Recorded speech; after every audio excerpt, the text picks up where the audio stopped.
말씀을 전하는 자나 듣는 자가 함께 은혜 받게 하시고 주님의 뜻 안에서 순종으로 나아가는 복된 시간이 되게 하여 주시옵소서. 이 모든 기도 살아계신 예수님의 이름으로 기도드립니다. 아멘. 우리는 고린도전서 8장 말씀을 가지고 사랑이 우선이다 라는 제목으로 말씀을 나눠보고자 합니다.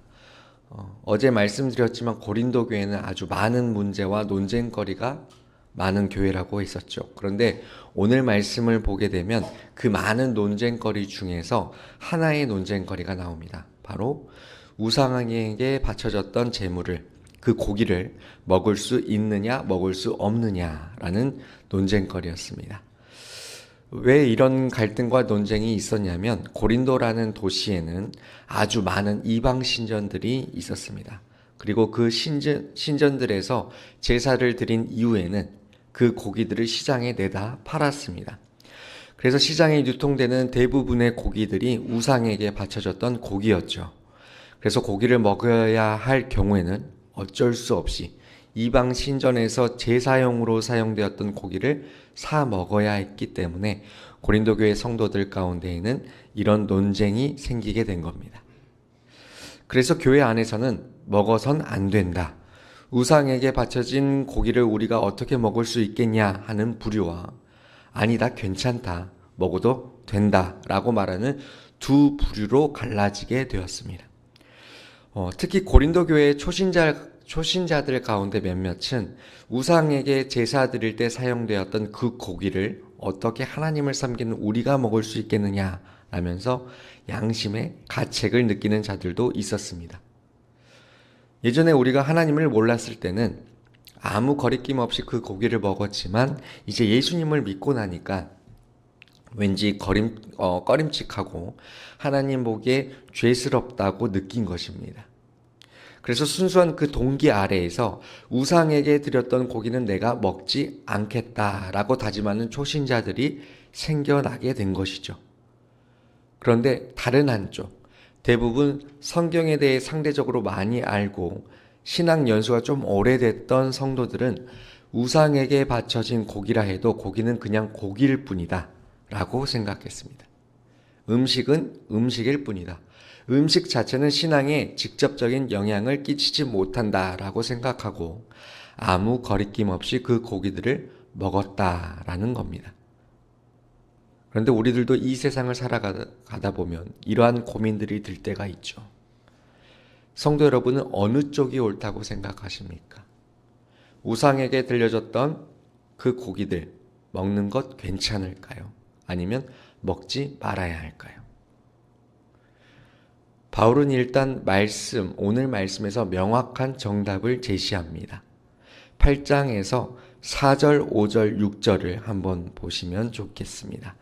4절에서 그러므로 우상의 제물을 먹는 일에 대하여는 우리가 우상은 세상에 아무것도 아니며 또한 하나님은 한 분밖에 없는 줄 아노라.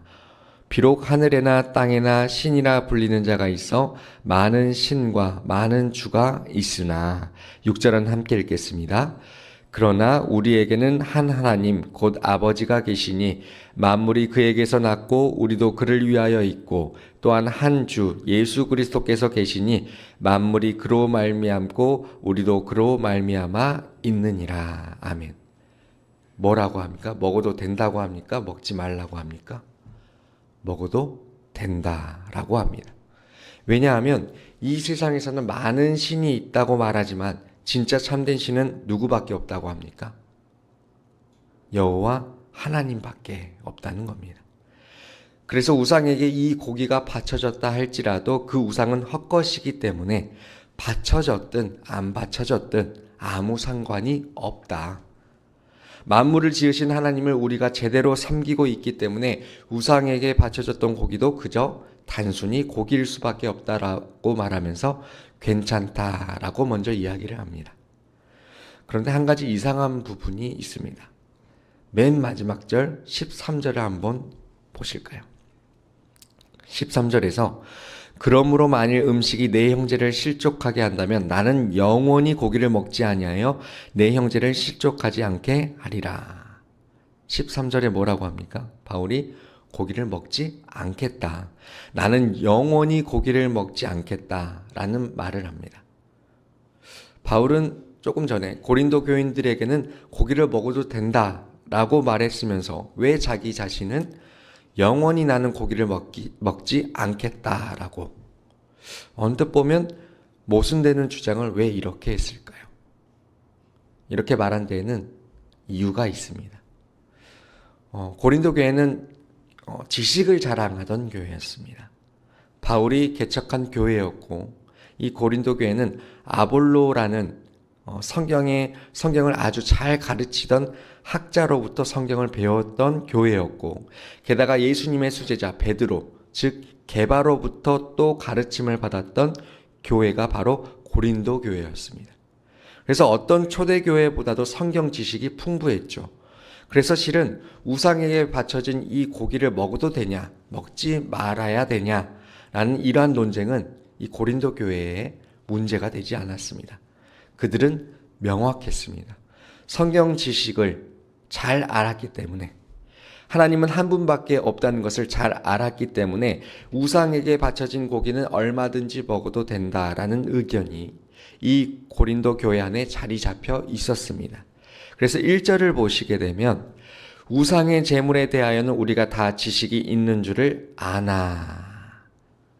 이처럼 우상의 제물에 대하여는 우리가 다 지식이 있는 줄 안다라고 말하죠. 많은 고린도 교회 교인들이 우상의 제물에 대해서 성경적인 바른 지식을 다 가지고 있었습니다. 하지만 그 뒤에 이어서 뭐라고 말합니까? 지식은 교만하게 하며. 이 놀라운 성경 지식들을 좋은 쪽으로 이용해야 되는데 교만하게 잘못 악용했다는 것입니다. 왜 그랬을까요? 이 고린도 교회의 성도들, 특히 신앙이 순수했던 초신자들을 사랑으로 안아주지 못했기 때문입니다. 사랑으로 그들을 이해해주지 못한 것이죠. 이들은 오히려 이 초신자들이 신앙 때문에 고기를 먹지 않겠다. 나는 이를 통해서 나의 신앙을 지키겠다라고 결단한 모습을 보고 오히려 손가락질을 했던 것입니다. 그들을 오히려 비아냥거린 것이죠. 왜 너희들은 바른 성경 지식이 없느냐? 우상은 아무것도 아니다. 고기 아무것도 아니야. 먹어도 돼. 라고 말하면서 나름 신앙의 순수성을 지키기 위해서 결단한 이 초신자들의 행동을 우습게 깔보는 게 기본적으로 깔려 있었다라는 겁니다. 오히려 많은 성경 지식이 스스로를 교만하게 만들어 버린 것입니다. 그래서 우상의 제물 앞에서 머뭇머뭇거렸던 초신자들 앞에서 마음껏 우상의 제물을 보란 듯이 먹었습니다. 10절을 한번 보실까요? 10절을 보시면 심지어 지식 있는 너가 우상의 집에 앉아 먹는 것을 누구든지 보면 그 믿음이 약한 자들의 양심이 담력을 얻어 우상의 제물을 먹게 되지 않겠느냐. 이방 신전에 연회가 열렸는데 그 연회에 의도적으로 참석한 성도들이 있었습니다. 우상에게 드려진 제물 아무것도 아니야. 제사고기 괜찮아 라고 생각하면서 보란듯이 신전 제사 이후에 들려진 그 연회 파티에 참석을 하는 자들이 있었다라는 것입니다. 그리고는 그곳에서 고기를 막 마음대로 먹는데 그 모습을 고린도 교회 초신자들이 지나가다가 본 것입니다. 그로 인해 초신자들이 시험에 들게 된 것이죠. 우리도 이번 주 주일에 다모임 새세명 축제를 했습니다. 새로 교회에 나오신 분들이 믿음이 좋을까요? 초신자들은 아직 믿음이 약합니다. 이처럼 초신자들이 자신의 양심의 가책을 느끼는 문제가 있는데 그 문제를 기존 교인들이 아무렇지도 않아 하는 모습을 보게 되면 마음이 많이 힘들어질 수 있다는 것이죠. 그래서 11절을 보시면 그러면 너의 지식으로 그 믿음이 약한 자가 멸망하나니 너의 그 잘난 지식으로 믿음이 상대적으로 약한 자들은 오히려 멸망할 수 있다라고 말합니다. 성도 여러분, 그런데 그 믿음이 약한 자가 누구입니까? 바로 예수님이 십자가에 달려 죽으신 값으로 사신 너무나 존귀한 자들이라는 겁니다. 그러기에 12절에서 이같이 너희가 형제에게 죄를 지어 그 약한 양심을 상하게 하는 것이 곧 그리스도에게 죄를 짓는 것이니라. 그 믿음이 약한 자들의 양심을 상하게 하는 것이 바로 곧 그리스도에게 죄를 짓는 것이다. 그것은 큰 죄다라고 말씀하는 것입니다. 우상의 제물을 먹는 것 자체는 괜찮지만 그것 때문에 믿음이 약한 자들이 실족하고 시험에 들게 하는 것, 그것은 아주 큰 죄다라고 꾸짖고 있는 것입니다. 그래서 바울은 13절에서 그러므로 만일 음식이 내 형제를 실족하게 한다면 나는 영원히 고기를 먹지 아니하여 내 형제를 실족하지 않게 하리라 라고 말합니다. 내가 음식을 먹는 것 때문에 나의 형제를 실족하게 만든다면 차라리 고기를 영원히 먹지 않는 편을 택하겠다.